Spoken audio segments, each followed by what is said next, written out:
Okay, get ready for this. What if I told you there's a legal plant that the DEA warns hits the exact same receptors in your brain as heroin, but that thousands of people swear is the only thing that saved them from a life of heroin addiction? How? How can both of those things possibly be true? Well, that's the central mystery we're diving into right now. This is the battle over Kratom. To even begin to understand this, you have to throw out everything you think you know. This isn't some new party drug cooked up in a lab. Its story starts centuries ago. It's an ancient biohack.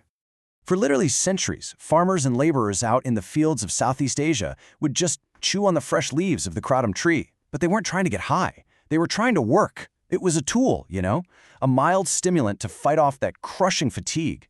Just think of it like their version of a morning cup of coffee. It was a totally normal part of the day. So if it's basically just jungle coffee, where in the world does the heroin comparison come from? Well, the answer lies hidden in the plant's chemistry. This is its core secret. The entire mystery really hinges on this one scientific concept: the dose-dependent effect. All that means is that what kratom does to you changes, like, dramatically based on how much of it you take. It's like a biological light switch. See, at a low dose, it's a stimulant. You get energy, focus, you feel more social, exactly what those farmers were using it for. But at a higher dose, the plant's chemistry completely flips. It becomes a sedative. It delivers powerful pain relief, relaxation, and even a feeling of euphoria. It's like having two completely different drugs packed into one plant. So how does it pull this off? Well, it all comes down to two main active compounds, these things called alkaloids. The first one is mitragynine, or MG for short. That's the most abundant one in the leaf. But the second one, 7-hydroxymitragynine, or 7-HMG, there's only a tiny amount of this stuff in the plant, but man, does it pack an unbelievable punch. And when I say punch, I mean it. The power difference is just staggering.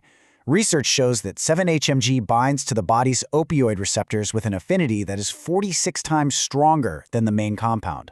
46 times. This right here, this is the biohack. It's the chemical secret that lets this plant be both a mild stimulant and an incredibly potent painkiller. Okay, so with all that science in mind, let's turn to the people who are actually using it. Why are millions of them willing to risk the government's wrath to defend this plant? Because for them, it's not a risk, it's a lifeline. The number one reason people are turning to kratom? Chronic pain. A lot of them are desperate to get away from prescription opioids. And this isn't just stories. We have hard data. A landmark Johns Hopkins clinical trial from 2024 found that 62% of participants dealing with chronic pain had a significant reduction while taking kratom. That's literally double the placebo group. I mean, if you're in agony every day, that number is everything. But maybe the most powerful, the most intense argument comes straight from the front lines of the opioid crisis. You have former addicts who say they use kratom to get off deadly street drugs like fentanyl and heroin. They say it helps them manage the absolutely brutal symptoms of withdrawal. For them, it is a harm reduction tool, a bridge that helps them get away from addiction when literally nothing else has worked. Okay, but if it's saving lives, why are agencies like the FDA and the DEA so dead set against it? This is where we enter the official story. And from their perspective, kratom is pure nightmare fuel. For federal agencies, it all boils down to threat number one: addiction. Remember that powerful little compound, 7-HMG? It doesn't just feel like an opioid, it chemically acts like one. It binds to the very same receptors in your brain that heroin does. And that single fact is why the DEA warns about a high potential for abuse, dependence, and the risk of withdrawal for people who use it every day. And to back this up, they point to numbers like this one: 91 deaths between 2016 and 2017 where kratom was cited as the primary cause. I mean, to the public, that sounds absolutely terrifying.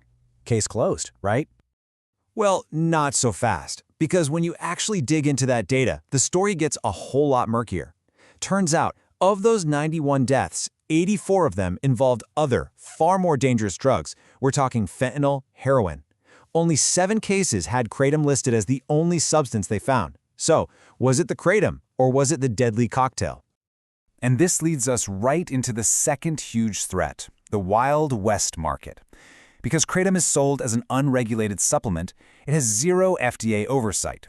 No mandatory testing for purity, for safety, nothing.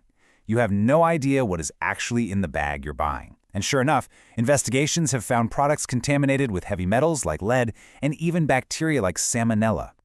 And finally, there's the very real threat of withdrawal. Let's be clear, kratom dependence is real. If you stop taking it after heavy daily use, you can absolutely experience things like nausea, irritability, insomnia. But, and this is a huge but, there's a crucial distinction to be made here. Sources consistently describe kratom withdrawal as generally milder and far less dangerous than withdrawal from traditional hard opioids. So, where does that leave us? I mean, which is it? Is this a life-saving plant that helps people escape chronic pain and heroin addiction? Or is it a dangerous, unregulated substance that some have called gas station heroin? How can both of these things be true at the same time? The official story seems to be full of contradictions. It feels like to find the real answers, we have to look past the science and start to follow the money. And we're going to get into all of that in part 2.